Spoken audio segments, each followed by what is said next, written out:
এই তো বৈরব ঘুরতে আইছি ওই শুনছি বৈরব মেঘনা নদীর পার নাকি ফারুক কফি হাউস আছে এনের কফিটা বলে অনেক স্বাদ অনেকক্ষণ তো খাইলাম ওই ল ফারুক কফি হাউসের কফি খাই দিই কি মন লাগে। সব জায়গার কফি তো খাইছি, আসলে কোনো কফি আর মজা লাগে না। আরো অনেক সবখানে তো আর সমান না, আমিও অনেকক্ষণ তো শুনছি মানুষে বলে অনেক স্বাদ, তো আইসি তো খাই দিই। আচ্ছা তুই যখন কইতাছ আদি খাই দি কেমন লাগে। আমিও শুনছি কফি নাকি বীজের নিচে অনেক ভালো বৈরব, যেহেতু বাস দা আইসি আমরা ঘুরতাম বৈরব আইন যাই গরম অবস্থাছে গাইমা বেড়াশোনা জায়গা আইন যাই কেমন লাগে লইন যাই খাই দিই কে আমি।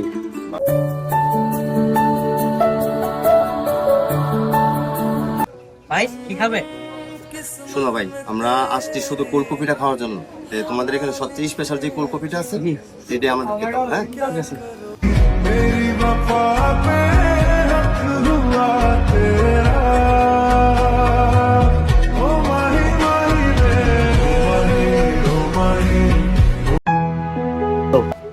ভাই বিদ্যুতের সমস্যা একটা বানাইছি, বাদ বাকি গুলো দিতেছি।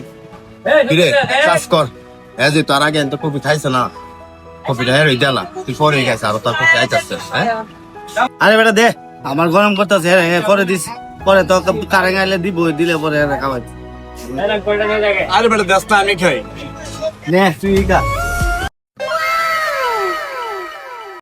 না রে, অনেক মজা তো। আরে ভাই আপনারা তাড়াহুড়া করেন না, হ্যাঁ আমি বাকি কফিগুলো নিয়ে যাচ্ছি। হ্যাঁ ভাইছে এই নেন কফি।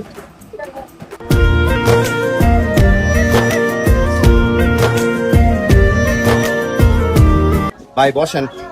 তুই কপিটা যেমন কইছ আসলে কপিটা এরকম হয়, অনেক মজা লাগে কপিটা। রফিক, আমি প্রায় সময় কইতাম না যে স্টল বরফ যাই আর কফি দেয় মিশিয়ে কর।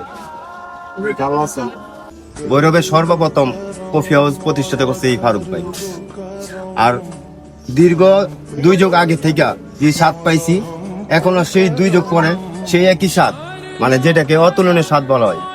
তবে আমার কাছে মনে হয় ফারুক ভাই শুধু কফিটাই না, যে খাবার আইটেম গুলো আছে প্রত্যেকটা খাবারই অনেক স্পেশালিস্ট। তো আমি একটা জিনিসই ফারুক ভাইকে জানতে চাই যে এত স্বাদ খাবার তুমি কিভাবে এত অল্প দামে বিক্রি করো? ওনার এখানে যে প্রাইস গুলি দেখলাম, খাবারের দাম তো অনেক কম। আসলে ভাই আপনি এই যে খাবারের মেনুটা করছেন এত কম লাভে বা কম প্রাইসে বিচ্ছা কি আপনার পোষায়? লাভ ছাড়া তো কেউ ব্যবসা করে না। না, আমিও লাভ নিয়ে ব্যবসা করি, কিন্তু আমার অনেক আগে থেকে একটা ইচ্ছা অল্প লাভে মানুষকে খাবার পরিবেশন করা, খাবার বিক্রি করা, মানে লাভ আমিও করি সেটা অল্প। আগে থেকে আমার ইচ্ছা। দেখ আসলে ভাইয়ের মন যেমন তেমন হোক, কিন্তু আসলে আশাটা অনেক বড়, আকাশ ছোঁয়া। তো সবাই বাইরে এখানে আসবেন ফারুক কফি হাউসে, আর ভাইয়ের জন্য দোয়া করবেন।